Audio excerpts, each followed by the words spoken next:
पंचतंत्र की कहानियों में आपका स्वागत है। आइए आइए, मात्र 100 रुपए के बदले पेट भर के पुलाव खाइए। अनलिमिटेड पुलाव, जितना मर्जी उतना खाइए। आइए आइए। एक आदमी फुटपाथ पर पुलाव और पनीर का कॉम्बो बेच रहा था। 100 रुपए में अनलिमिटेड पुलाव बेच रहा था, लेकिन फिर भी प्रॉफिट कमा रहा था। एक इंसान कितना ही पुलाव खा सकता है। अनलिमिटेड के लालच में लोग खाने तो आ जाते हैं, लेकिन ज्यादा खा नहीं पाते। लेकिन तभी वहाँ शीतल, पूनम और पायल आई। दीदी, 100 रुपए में अनलिमिटेड पुलाव खाओगी क्या? हाँ हाँ, क्यों नहीं। ए ठेले वाले, 100 रुपए में अनलिमिटेड खाना मिलेगा ना? हाँ जी, जरूर मिलेगा। अभी भी सोच लो, बाद में रोने मत बैठ जाना। अरे मैडम, आप लोग खाना शुरू तो कीजिए, 3 प्लेट लगा देता हूँ। ठेले वाले ने 3 प्लेट पुलाव पनीर का कॉम्बो लगा दिया। 1 मिनट के अंदर तीनों ने खत्म कर दिया। वाह, टेस्ट बढ़िया है, और दो। हाँ हाँ, लीजिए ना। ठेले वाले ने पुलाव पनीर दिया। तीनों ने फिर से तुरंत खत्म कर दिया। और दो। वो आदमी देता गया और ये तीनों खाती गईं। अरे यार, ये तीनों तो खा खा कर सारा खाना खत्म कर देंगी। कितनी भुक्कड़ हैं ये तीनों। और तीनों ने सच में सारा पुलाव और पनीर खत्म कर दिया। ऑफर बंद, आज से अनलिमिटेड खाना नहीं मिलेगा। ऑफर खत्म। हे भगवान, भारी नुकसान हो गया। शीतल, पूनम और पायल वहाँ से हंसते हुए चली गई और घर पहुंचकर चिल्लाते हुए बोली, माँ जी, खाना लगा दीजिए, बहुत भूख लगी है। शीतल, पूनम और पायल तीनों भुक्खड़ बहुओं के नाम से पूरे इलाके में फेमस थी। ये पेट है या कुआं, खाना घुसता ही जा रहा है। पेट ही है माँ जी, हम थोड़ा ज्यादा खाते हैं बस। थोड़ा ज्यादा? इसे थोड़ा ज्यादा नहीं बोलते हैं बहू। क्या माँ जी, अभी से घबरा गई हैं क्या? खिला नहीं सकते तो हमें बहू बनाकर घर क्यों लेकर आए? हाँ हाँ, जवाब दो। सुनो जी, हमें खाना नहीं खिला सकते तो अभी बता दो, हम अपने अपने मायके चली जाती हैं। शीतल के पति रमेश ने कहा। नहीं नहीं, लोग क्या कहेंगे? खाना क्यों नहीं खिला सकेंगे? तुम तीनों यहीं रहोगी हमारे साथ। लेकिन उस दिन के बाद से तीनों को खाना खिलाते खिलाते बिमला के तीनों बेटों की हालत खराब हो गई। बिमला मन ही मन तीनों को कोसती रही। अच्छी खासी जिंदगी कट रही थी, फालतू में इन तीनों को घर ले आई।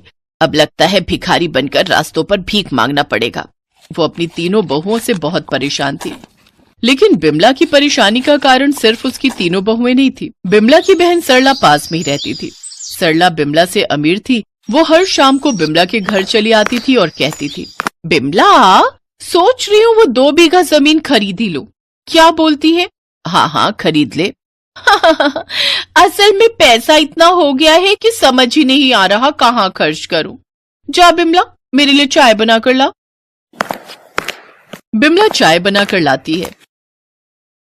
घर में दूध कम है क्या? मैं थोड़ा ज्यादा दूध वाली चाय पीती हूँ, गरीबी की आदत नहीं है ना। बिमला सबसे ज्यादा परेशान तो अपनी बहन से थी। सुबह से लेकर शाम तक तीनों भुक्खड़ बहुओं के लिए खाना बनाओ और शाम को अपनी बहन से ताने सुनो। क्या जिंदगी है मेरी। ये सब छोड़ छाड़ कर मैं चली जाऊंगी, बहुत दूर चली जाऊंगी। बिमला हमेशा गुस्से में रहती थी, इसीलिए अपनी बहुओं से भी उसकी दोस्ती नहीं हो पा रही थी। बिमला बहुत अकेली पड़ गई थी। उसे अकेले ही सारा काम करना पड़ता था। उधर तीनों बहुएं एक साथ गप्पे लड़ाती थी। बिमला को ये देखकर जलन तो होती थी, लेकिन बेचारी बिमला कर ही क्या सकती थी। इसी तरह उसका दिन बीत रहा था। एक दिन सरला ने उसे एक पार्टी में बुलाया। बिमला, मेरे घर पर एक पार्टी है, मेरी सारी सहेलियां आ रही हैं, तू भी आ जाना। नूडल्स रहेगा, थोड़ा खा लेना। ठीक है सरला, मैं आ जाऊंगी। बिमला ने सोचा कि सरला की सहेलियों से उसकी थोड़ी मुलाकात हो जाएगी तो उसे अच्छा लगेगा। लेकिन सरला तो अलग ही मूड में थी। बिमला सरला की पार्टी में गई और देखा सरला की अमीर सहेलियां महंगी साड़ियों में बैठी हैं। सरला, ये तुम्हारी बहन है क्या? हाँ, यही है मेरी गरीब बहन। देख के ही पता चल रहा है। बुरा मत मानना, इसे तो मैंने खाना सर्व करने के लिए बुलाया है। बिमला, चल खाना लगा दे। क्या मैं तेरी नौकरानी हूँ क्या? हाँ, नौकरानी की तरह ही है। वैसे मेरे घर की नौकरानी भी तुझसे अमीर है। बिमला को बहुत बुरा लगा। तभी उसके दिमाग में एक आइडिया आया। तुझे बहुत घमंड है ना अपने अमीर होने का।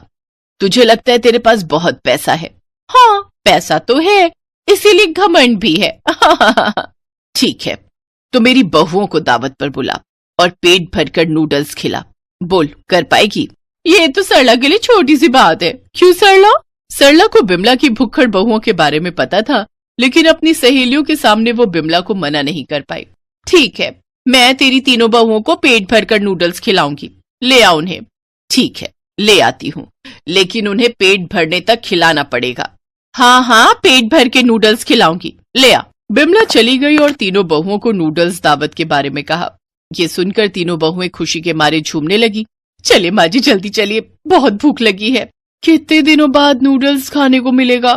बहू, आज तक मैं तुम तीनों को हमेशा कम खाने के लिए कहती थी, लेकिन आज बोल रही हूँ, चाहे जितना खाओ, जब तक पेट ना भरे उस सरला का घमंड तोड़ दो।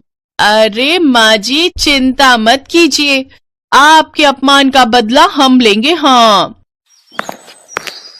बिमला तीनों को लेकर सरला के घर चली आई। जल्दी से नूडल्स लाओ, पेट में चूहे दौड़ रहे हैं। सरला ने नूडल्स दिया। 1 मिनट के अंदर तीनों ने खत्म कर दिया। और लाओ, इससे तो भूख बढ़ गई है। सरला ने बाहर से नूडल्स मंगाए। रेस्टोरेंट से नूडल आ गया। सरला ने पैसे दे दिए।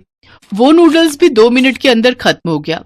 अरे यार, क्या थोड़ा थोड़ा करके नूडल्स ला रहे हो? बाल्टियां भर के मंगाओ ना। बाल्टियां भर के? ठीक है। सरला ने आसपास के सभी रेस्टोरेंट से नूडल्स मंगाने शुरू कर दिए। बिमला पास मुस्कुराने लगी और तीनों बहुएं खाती रह गई। आसपास के सभी रेस्टोरेंट में भी नूडल्स खत्म हो गए। तब सरला दूर के रेस्टोरेंट से नूडल्स मंगाने लगी। वो पैसे देती रही और तीनों बहुएं खाती रही। तीनों ने पूरी रात नूडल्स खाया और सुबह डकार लेकर बोला, अब थोड़ा मंचूरियन हो जाए तो मजा आ जाएगा। सरला भड़क गई। नहीं है मेरे पास पैसे, सारे पैसे खत्म हो गए, भागो तुम लोग यहाँ से। क्यों? तू तो बहुत अमीर है ना।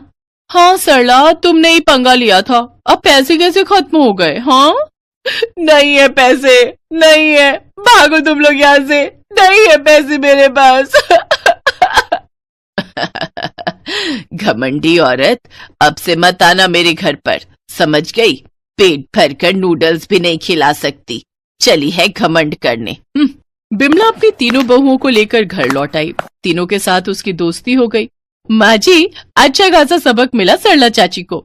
हाँ, सही कहा, अब कभी नहीं आएगी यहाँ, बहुत अच्छा हुआ। माँ जी, हम फालतू में ही आपके साथ झगड़ते थे, आपका दिल बहुत अच्छा है, अब से हम एक साथ काम करेंगे और खाना बनाएंगे। हाँ माँ जी, अभी तो घर से क्लाउड किचन भी खोल सकते हैं, हम घर से ही खाना बनाकर बेच सकते हैं। हाँ, उससे पैसे कमा सकते हैं, हमें पता है कि हम ज्यादा खाते हैं, अब से सभी मिलकर खाना बनाएंगे, पैसे कमाएंगे और खाने का टेंशन भी नहीं रहेगा। उसके बाद से बिमला अपनी तीनों भुक्खड़ बहुओं के साथ हर रोज खाना बनाकर घर से ही बेचने लगी और पैसे कमाने लगी। बिमला के घर में भी सुख और शांति छा गई और ऐसे ही सभी खुशी खुशी रहने लगे।